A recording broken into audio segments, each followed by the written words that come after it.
everybody, Danielle Hargenrader here, founder and your co-host of this year's Diabetes Empowerment Summit. I am so excited to bring you our next guest, who many of you in the diabetes community probably know, but I've never had a chance to speak with him.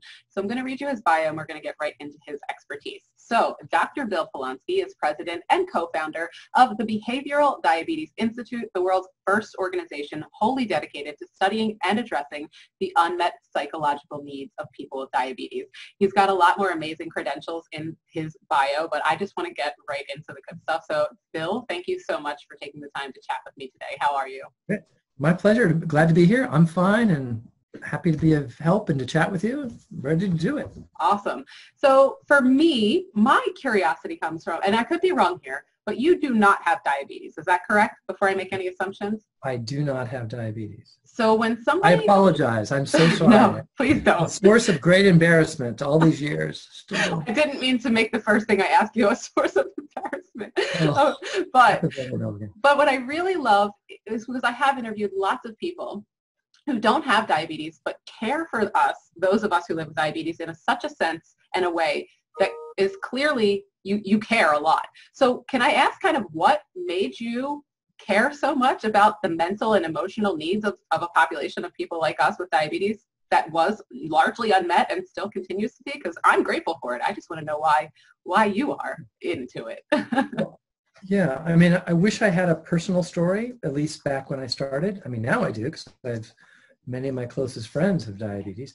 But, you know, it was almost by accident. I actually, I'm by training what's called a clinical health psychologist. And I kind of stumbled into a job at this diabetes center back in Boston called the Joslin Diabetes Center. And I think I may have been the first psychologist they ever hired, maybe.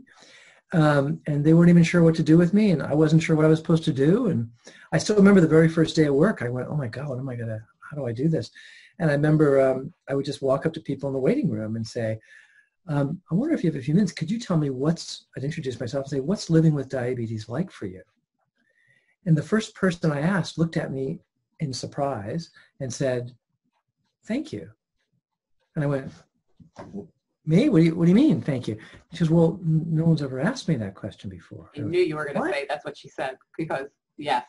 Yeah, I said, that is messed up. So I did nothing but wander around the waiting room for weeks, just asking people, tell me what living with diabetes is like for you. And everyone kept saying, thank you. And I kept saying, this is awful, that I shouldn't be the first person to ask. This is crazy.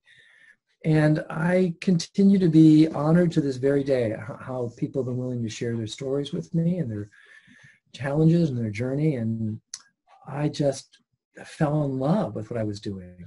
And that was more than 30 years ago. And I've never stopped being thrilled and honored to be working in this area. Yes. Well, thank you I will thank you for asking that question, because it is not a question in traditional, endocrinology or, even at primary care, often to say, just how are you? How are you handling this kind of seemingly unending need to care for yourself and study what you're eating and look at these numbers and interpret them for yourself. And that is it's a question that makes people feel heard. So I'm sure you've touched many people just by asking that question. But I'm assuming what you found was the title of your talk is that those needs were unmet. Was the majority of the answers that you received, were they, dire? What was the kind of tone of the answers? I rarely met anyone who ever said, things are great, it's all good, thanks for asking. That was the first thing that struck me. But, what we discovered, and what you know so well, what everyone now knows, is that diabetes sucks. I mean, it's hard, and it's easy to get overwhelmed and tired by it and burned out. And if anyone who is watching us feels that way, they should know if there's one thing we learned, it's pretty normal. So we've learned a lot about how to understand the different types of emotional challenges of diabetes. And we've also learned a lot about how you overcome those and succeed as well. Yeah, absolutely. And so if we can get kind of into some tactical stuff, say somebody does walk into your office and say, I have burnout, which I think can be a very broad subject, right? I think we could all, certainly from 30 years with type 1 diabetes, I've had various types of burnout, but they're not always the same. So do you have a way of kind of identifying the burnout, or where do you start with a patient when they come to you saying something like that? Well, you know, aside from running the institute, I also have another hat, which is I'm on faculty at the University of California. So I have an academic hat. So we do a lot of research. We don't just see people with diabetes. We do a lot of research. So we've been researching the emotional side of diabetes for many years, especially looking at what we now formally call diabetes burnout or diabetes distress. And we've developed many ways to actually measure it. So when people start telling me what's going on, the first thing I ask them to do is I go, if you could fill out a little questionnaire for me, that would be great. And the questionnaire is basically just a long list of, here's all the possible ways diabetes may be driving you crazy, and to what degree might any of these be true for you. And it allows us to instantly begin to focus our conversation.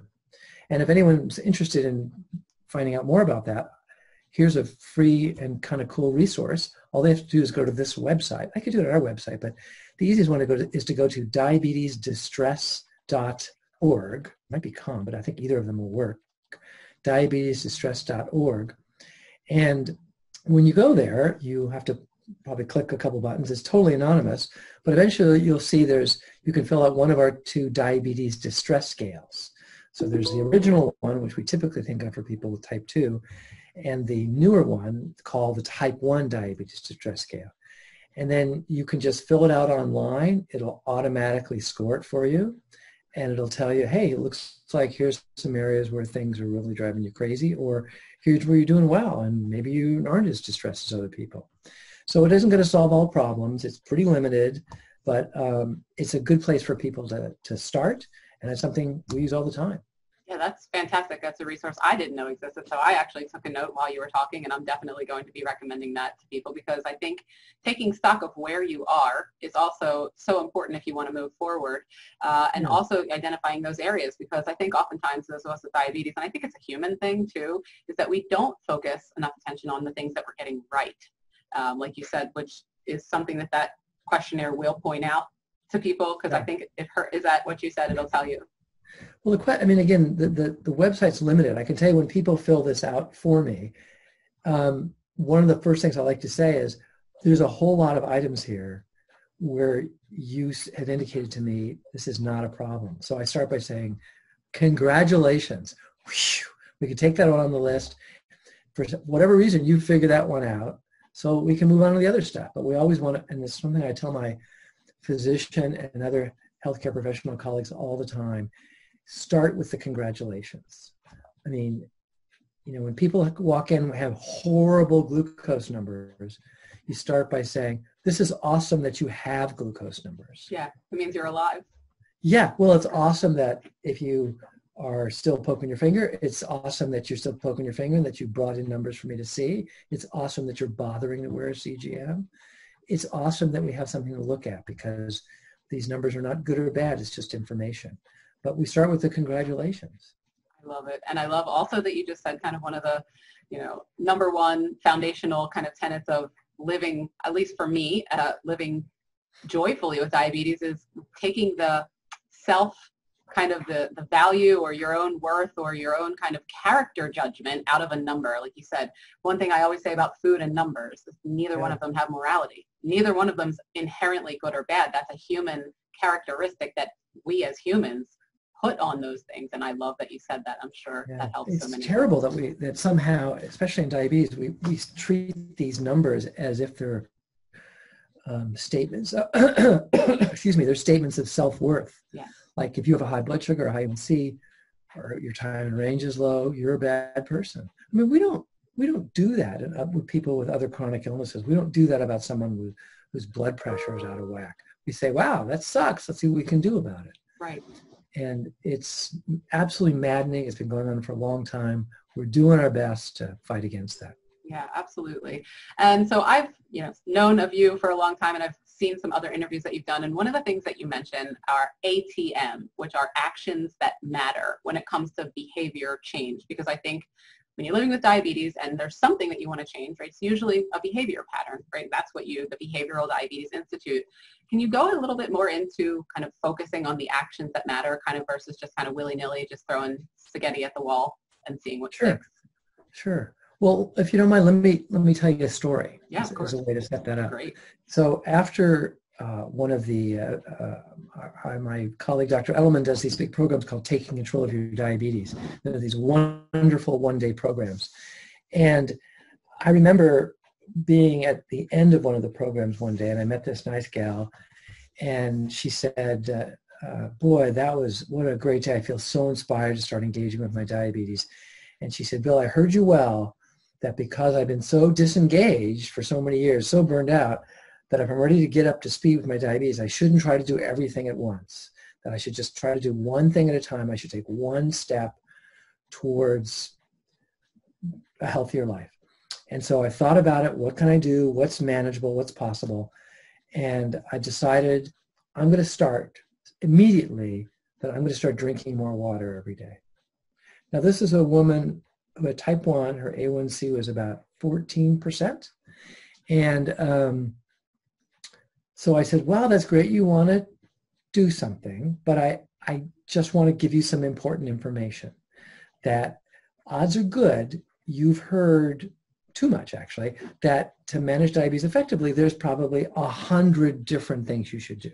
Actually, there's more than 100, but 100 positive actions you could take tomorrow.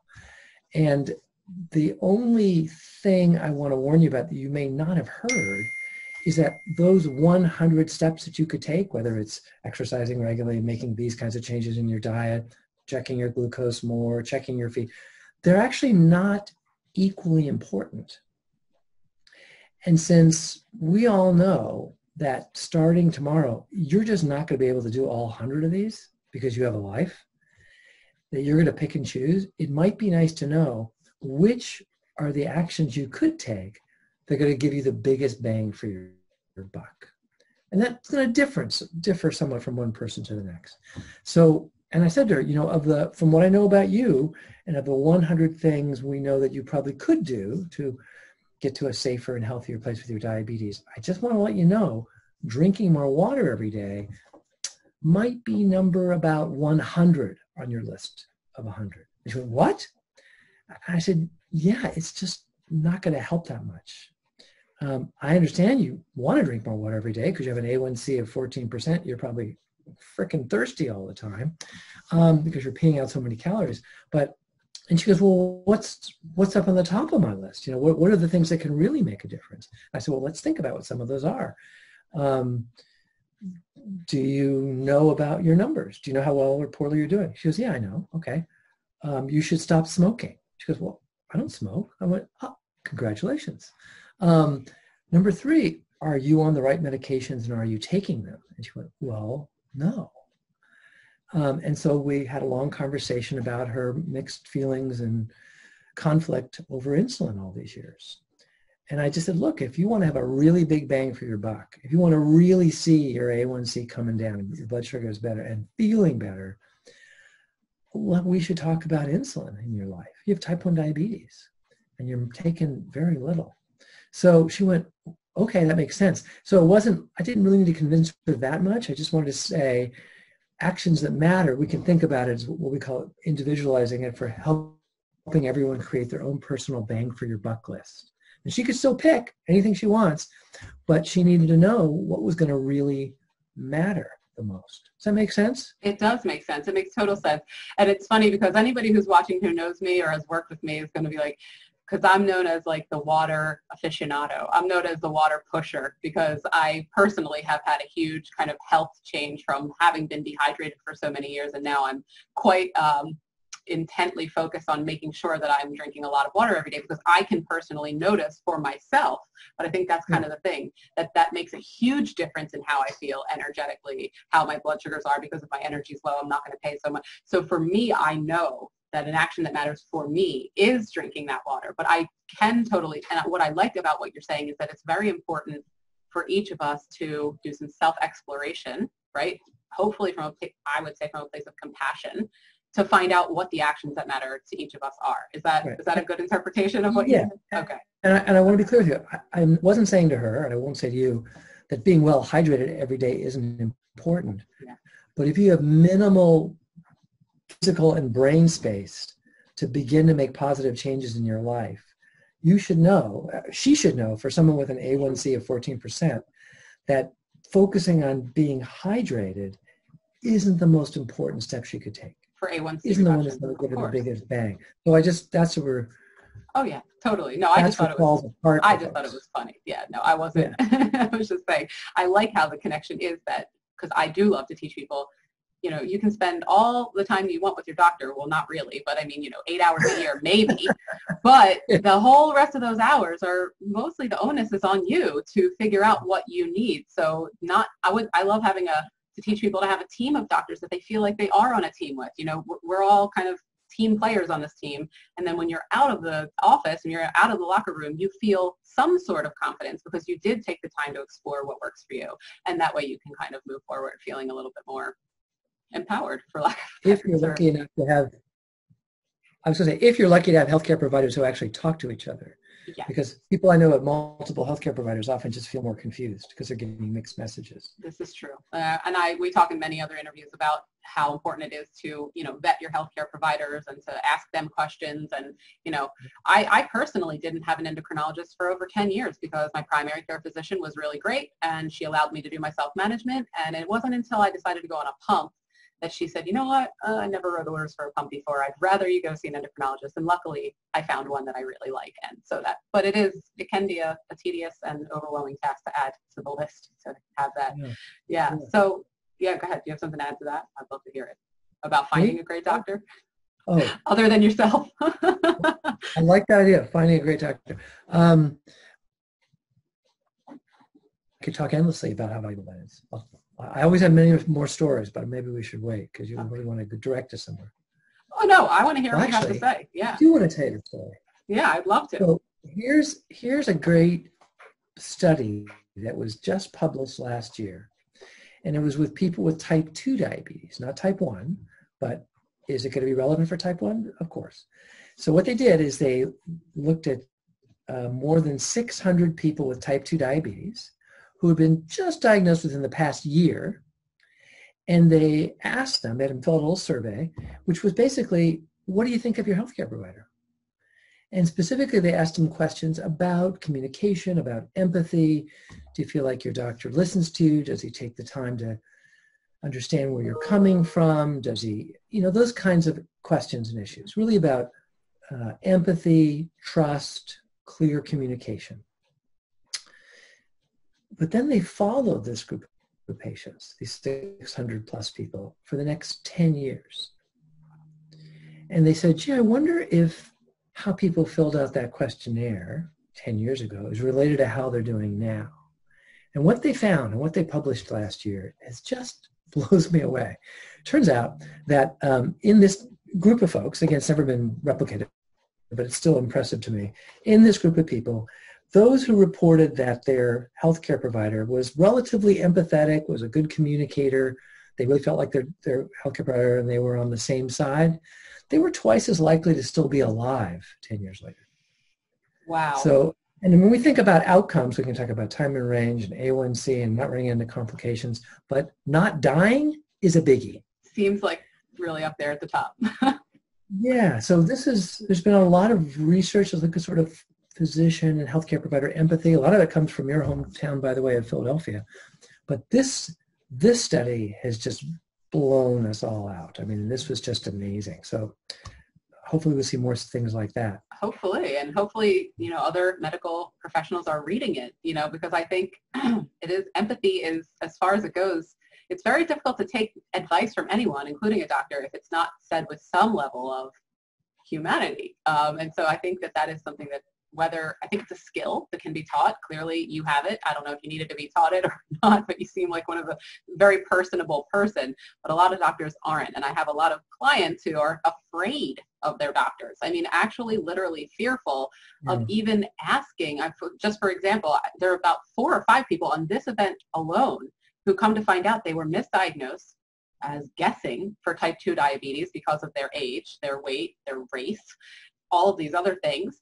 And then all of a sudden, you know, take as a C-peptide test or a GAD autoantibodies test for some level of confirmation. But people are fearful to request these tests. And one of the women had to request the test from her gynecologist because her endocrinologist refused to do it out of egoic certainty that she had type 2. So that's when I don't ever like to demonize anyone, but when you said that about that study, that's why I said I really hope medical professionals are reading it, because a lot of us as patients out here, we want to play a bigger role, but a lot of doctors kind of squash that for other reasons. And so thank you for being so human, and I'm sure that your patients are very grateful for that.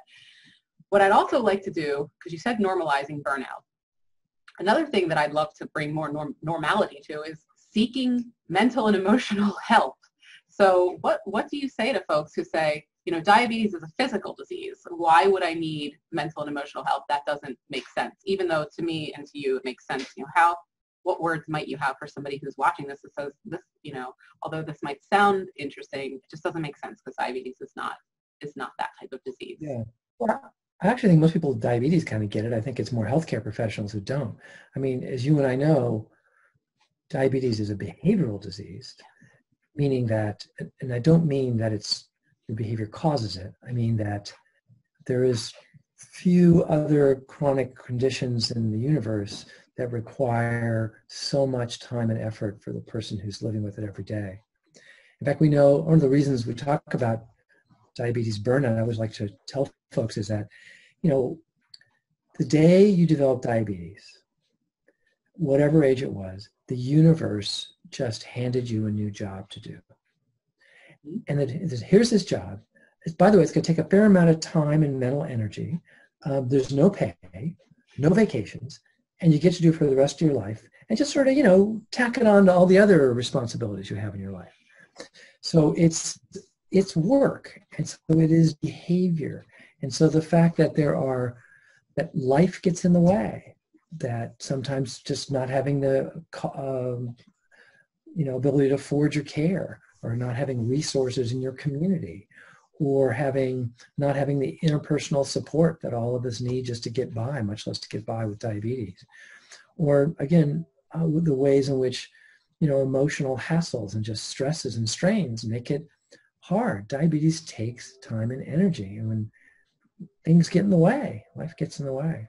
Yeah. So reaching out for help with something like that, that's, to me, is very normal. I've had many different therapists throughout my life for diabetes, for death of parents, for all kinds of different things. And I just like to, if nothing else, hear me say it, get some help. It helps to have someone to talk to. And so as far as having someone to talk to goes, one of the things that I always recommend, and I'd love to hear what your take on it is, because you have been doing this, you said, for 30 plus years. When I was diagnosed 30 years ago, the internet was barely just getting on its feet, dial up, and there was not this fantastically amazing, wide, endless diabetes online community where you can kind of pick and choose and find your little, the clicks that you want to go into, because that peer support has certainly changed my life. And I've interviewed over 300 people now, and one of the threads that I find through the people who claim themselves to be thriving, or at least certainly feel like diabetes is not as much of a burden to them as it used to be, getting that peer support was something that changed their lives. Have you seen that shift in your work as the internet has become much more of a central part of our lives? For people with type 1, I would say less so for people with type 2. And I couldn't agree more. When people ever ask me, like, what's the one thing we should tell people if they're really burned out in their diabetes, the most important thing is, if there's any way possible, don't do diabetes alone, right? When you got folks in your life who are rooting for you, care about you, helping you to realize you're not that weird anyway, it's really important. And you're right. I mean, and when I think about not doing alone, I think about having a healthcare provider who cares about you, family members, friends. But there is something unbelievably special about the right kind of support groups or the online community. When we do live group programs, at the end of for all these years, at the end of every live program we've ever done, small groups, 10, 15, 20 people, at the end of every program, I would always go around the room usually and say, I'd like to hear from everybody. Tell me one thing about being in this group program that you found was of some value. And to be fair, when I used to ask that question, I was just fishing for compliments, right? I was waiting for someone to tell me how awesome I was. So it was very disappointing when I first did this with our first group, and Sally said, you know, it's been great. I got to meet, you know, Bob, who really gets it, really understands what I'm going through. And I remember going, yeah, that's nice. That's nice. Anybody else? You know, and Sam would say, God, it was so awesome meeting Fred. Really knows where I'm coming from. And I'm going, okay, now I'm getting upset, right? But basically, that's what happens in every group forever. And so I realized that, you know, I really just need to be the host of the party and to help people with some editing and care, give them the chance to realize that they're not weird, that if you're having a tough time managing your diabetes, you're normal. If you ever feel angry, sad, overwhelmed, confused, etc., you're normal. And that's, as you're saying, so powerful and so healing. Yeah, absolutely. And thank you for creating what you said to be the host, like, you know, in the coaching space, I don't know where, we call it creating a container. And that's what you're doing. You're creating this space to hold these folks who are clearly distressed, who are clearly unsure and feeling like, should I even be here in the first place? They're feeling kind of skeptical, and you allow them to be themselves, that weirdness. And I actually am a big promoter of kind of, you know, flying your freak flag, for lack of a better term, because I think we're all very weird. I think every human is weird, and it's the societal norms, if for lack of a better term, that make us feel like, oh, well, we can't express our true selves. And so I like that. I like the whole idea of telling people they're not weird, or at least normalizing weird, because who's not weird? Do you know anyone that's not weird? Yeah. I guess I've met some very weird people, but I'll leave them out for a few minutes. Exactly.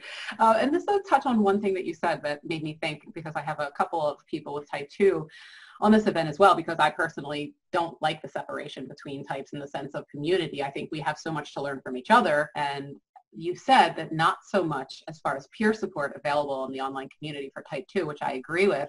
And do you think, at least from my experience and from talking to so many people with type 2, is it because of the stigma that goes with that? You know, a lot of people with type 2 express feeling shamed and guilted, not only by themselves, but oftentimes by their medical professionals, who say, well, if you would just lose this weight, you would not have type 2 diabetes. Whereas I know people with type 2 diabetes who are marathon runners. So can you talk a little bit on that? Do you think that that's the reason why it's not as prevalent for type 2 patients to find that community online? I think that is probably the major reason. I think it's, you know, I don't want to be a member of this team, you know, that you swallow that stigma, right? I mean, it's funny because you see that in type 1 diabetes, but it goes away, right? So for those people who are of type 1 diabetes who are watching us, who had it as a kid, they remember that when their parent ever suggested going to diabetes camp, it was like the most horrible thing in the world. It's like, are you kidding? I don't want to be around a bunch of people with type 1. That's disgusting. Right? Except when you go, then you never want to leave. Yeah. It's like, oh, this is pretty cool. Mm-hmm. I didn't go until I was an adult, but I had the same experience. And then as an adult, I was like, I cannot believe I didn't do this when I was a teenager. Oh, should have listened to my mom. Yeah. But there is this feeling, I don't want to be, understandable, I don't want to be defined by my diabetes. Right. So I don't want to hang with these other creepy people with diabetes. But actually, once you do, you kind of go, oh, that's okay. Yeah. And I just think that feeling is magnified for folks with type 2. And I think that's what makes it a lot harder, why we don't see much in the diabetes online community. Yeah, absolutely. And so just out of curiosity, people out there may want to know, so these group programs that you run, are they on any type of specific regular basis? Or, you know, if somebody did want to find out more about the things that you're offering, how could they do that? Or is that still happening in the age of COVID? Kind of give us a rundown of what you have going on currently. Yeah, well, it won't surprise everyone to know we are not doing any live programs right now. We have been experimenting with several times now with virtual groups, and I think it's been helpful, but I'm not sure we're going to keep doing that. I find them not what I want to do. It doesn't feel good enough. So will we get back to doing live programs? I hope so. Do we have any plans at this point? No. Do we have any plans for anything right now? But if people want to know the sort of stuff that we're doing and that might be going on in the future, and the other things that are available at our institute, they should come to our website, which is just behavioraldiabetes.org. That'll be listed directly under this interview. So you can just scroll a little bit and click right on there to access that right away. And so you are such a wealth of knowledge. Before we kind of close things out, do you have any other words of wisdom, or, you know, anything that maybe somebody was just diagnosed, or what people tell you they wish they knew? Really anything else that you'd like to add for the people out there watching? You know, I think, well, you shouldn't open the door for me like that. Go on, go for it. I would say the most important thing that I don't think we can ever say enough, we spend a lot of our time at the Institute investigating this idea we call evidence-based hope. And we see that so many people end up being overwhelmed, distressed, and burned out because they begin to feel that their actions don't really matter. Diabetes is just a death sentence. Terrible things are going to happen to them. There's nothing I can do about it. They, at some level, just feel terrified or beaten down or hopeless. And what we focus on is all of the good research people don't know about. So when people say, you know, I think I'm going to, you know, have an early death because of diabetes, or I'm doomed to go blind because of diabetes, my typical response is, you know, that was so true 50 years ago. I like that response. But we have lots of amazing evidence now, from big trials here in the United States, studies in Sweden and other countries that show something, and the data is still accumulating, and it's really quite amazing. But if you put it all together, what it tells us is this. It's not diabetes that's a leading cause of blindness or amputations or end-stage renal disease, kidney disease. It's out-of-control diabetes. And that well-controlled diabetes is the leading cause of nothing. And that we know more convincingly every day that with good care and effort, odds are pretty good you're going to live a long and healthy life with diabetes.